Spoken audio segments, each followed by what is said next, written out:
We live in a world where noise and distractions are endless, yet the real power lies in our ability to communicate with purpose. Think about it. How often do we truly listen? Not just hear. How many times do we avoid conflicts because we're scared of the uncomfortable truth? Today, I want to challenge that. Effective communication isn't just a skill, it's a bridge to understanding, to connection, and to resolution. It's the key to transforming conflicts from barriers to breakthroughs, and in a world that's always changing, this skill is more crucial than ever. Let's dive into how we can master this, not just to resolve conflicts, but to elevate every relationship we have. Active listening is the cornerstone of effective communication. It goes beyond hearing the words someone is saying. It involves fully engaging with the speaker and understanding their message in its entirety. This means not only paying attention to the words, but also interpreting the speaker's tone, body language, and emotions. When we actively listen, we eliminate distractions and give our full presence to the conversation. We must be mindful of the message being delivered without interrupting or jumping to conclusions prematurely. In active listening, focus is paramount. It requires putting aside our own thoughts and judgments to genuinely comprehend what the speaker is sharing. This is particularly important in conflict resolution, where emotions can be heightened and miscommunication can lead to further tension.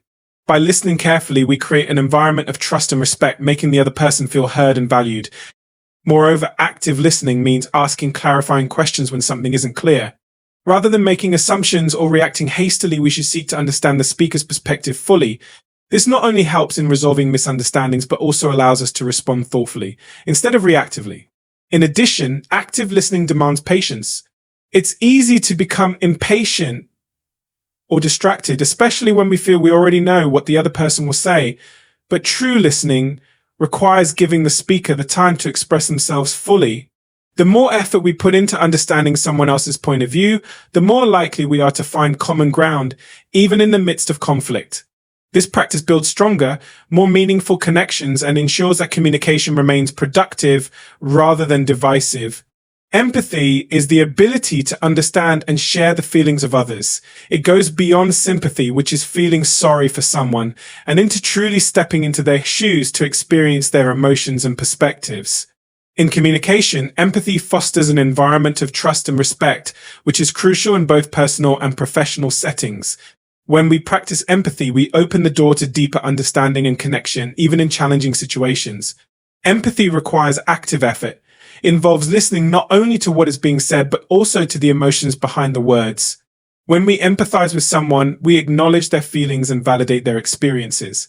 For example, if someone is expressing frustration, instead of quickly offering a solution, we should first acknowledge their frustration by saying something like, "I can see that this situation is really frustrating for you." This simple act can de-escalate tension and make the person feel heard. In conflict resolution, empathy is especially powerful. It allows us to move away from seeing the situation as us versus them and toward a mindset of collaboration. By understanding the emotional drivers behind someone's actions or words, we can respond more effectively. We might find that their behavior stems from fear, insecurity, or misunderstanding rather than malice, and this can shift how we approach resolving the conflict. Empathy also helps in avoiding judgment and assumptions. It encourages us to ask open-ended questions that promote a deeper understanding of the other person's viewpoint. This creates a safe space where both parties feel valued and solutions can be reached that consider everyone's emotions and needs. Practicing empathy not only strengthens relationships, but also helps in finding common ground, even when opinions or beliefs differ. Clarity is one of the most critical elements of effective communication. Without it, messages become muddled, leading to misunderstandings, confusion, and sometimes conflict. Clarity involves delivering your thoughts in a straightforward, concise, and organized manner. When you communicate with clarity, the listener knows exactly what you mean and can respond appropriately. This helps prevent misinterpretations that can derail productive conversations. The foundation of clarity lies in structure. When presenting ideas, it's important to present them in a logical sequence that's easy to follow. This could mean breaking down complex concepts into simpler points, using examples or metaphors to illustrate, and being specific in your language. Vague or ambiguous language can cause confusion, so it's crucial to be as precise as possible. Clarity also involves knowing your audience and tailoring your message to them. A technical explanation may be clear to experts in a specific field, but it can be incomprehensible to someone without that expertise. By considering the background and level of understanding of your listener, you can adjust your language, tone, and depth of explanation to ensure the message is accessible and clear to them. In addition, the way we deliver our message matters. Nonverbal cues such as tone of voice, facial expressions, and body language play an essential role in reinforcing the clarity of what we're saying. A message may be perfectly clear verbally, but if our non-verbal communication contradicts it, the listener may become confused or skeptical. Therefore, being mindful of both verbal and non-verbal elements is key to clear communication. Clarity also involves being direct when necessary. Sometimes people avoid being clear because they fear conflict or want to soften the message. However, clarity requires honesty and openness even when the message is difficult to hear. When we communicate directly without beating around the bush, we prevent unnecessary complications and pave the way for more effective conversations. Non-verbal communication plays a significant role in how we convey messages. In fact, studies suggest that up to 93% of communication is non-verbal, with body language, facial expressions, and tone mattering more to our understanding of a message than the words themselves. Non-verbal cues are powerful because they often reveal emotions and intentions that may not be expressed verbally.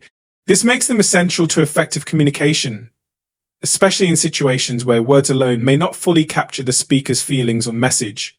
One of the most important nonverbal cues is body language. Our posture, gestures, and movements can communicate a wide range of emotions from confidence to discomfort.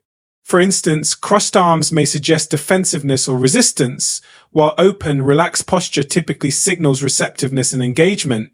In conflict situations, paying attention to body language can help identify underlying emotions and tensions. A clenched fist or furrowed brow may indicate frustration, while leaning in during a conversation may show interest and empathy. Facial expressions are another key aspect of non-verbal communication.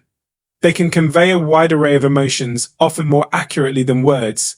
A smile, for example, can signal warmth and approachability, while a frown or raised eyebrow may indicate confusion or skepticism. Being aware of our own facial expressions as well as reading those of others helps us navigate communication more effectively, especially when trying to gauge how someone feels about what's being said. Tone of voice is equally important. The way something is said can alter its meaning entirely. A sarcastic tone can make a statement sound dismissive, while a calm, measured tone can convey respect and understanding. In conflict resolution, tone can be the deciding factor in whether the conversation escalates or de-escalates. So it's crucial to match our tone with the message we want to communicate, ensuring it aligns with the feelings and intentions behind our words. Managing emotions is a fundamental skill for effective communication and conflict resolution. Emotions, while natural and important, can easily cloud judgment and derail conversations if not properly managed.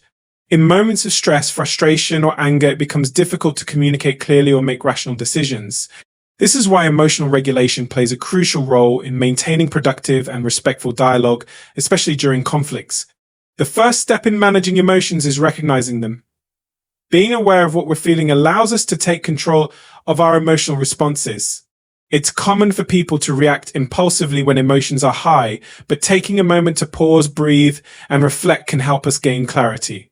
When we recognize our emotions, we can decide how to express them in a way that is respectful and constructive, rather than reactive or aggressive.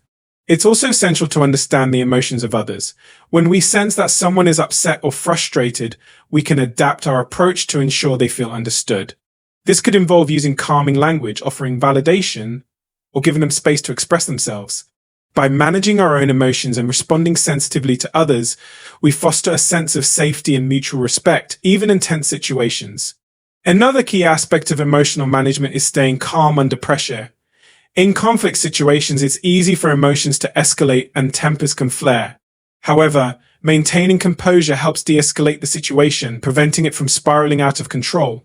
Techniques such as deep breathing, grounding exercises, or simply taking a short break can help regain emotional balance. When we remain calm, we become better equipped to listen, respond thoughtfully, and find solutions rather than further fueling the conflict. Emotional intelligence is therefore vital in turning potentially volatile situations into opportunities for resolution and growth. A solution-focused approach is a powerful mindset and strategy in communication, especially when dealing with conflicts. Instead of dwelling on the problems or assigning blame, it emphasizes finding ways to resolve issues and move forward. This approach shifts the focus from what went wrong to how things can be improved, promoting positive change and fostering a productive conversation. The first element of a solution-focused approach is clarity of intent. When engaging in a difficult conversation, it's important to be clear about the desired outcome. What do you want to achieve from the discussion? Whether it's resolving a conflict, making a decision, or simply improving understanding, having a clear goal helps steer the conversation in a constructive direction. When both parties are focused on finding a solution, it prevents the conversation from becoming circular or unproductive. One of the key techniques in a solution-focused approach is asking the right questions. Rather than asking why did this happen, or who is responsible, ask questions that promote forward thinking, such as what can we do to fix this? Or how can we prevent this from happening again? These types of questions shift the energy from defensiveness to collaboration, creating a space where both parties can contribute to the resolution. A solution-focused mindset also involves being open to compromise and flexibility. Resolving conflicts often requires finding common ground and being willing to adjust expectations. This mindset promotes a sense of teamwork where both sides work together toward a mutually beneficial outcome. Even if the ideal solution isn't immediately apparent, the process of exploring possible solutions allows both parties to feel heard and valued. Finally, a solution-focused approach emphasizes optimism and progress. Rather than getting bogged down by setbacks, it encourages looking at challenges as opportunities for growth and improvement. This positive outlook creates an atmosphere where solutions can be found and conflicts are seen as temporary obstacles that can be overcome.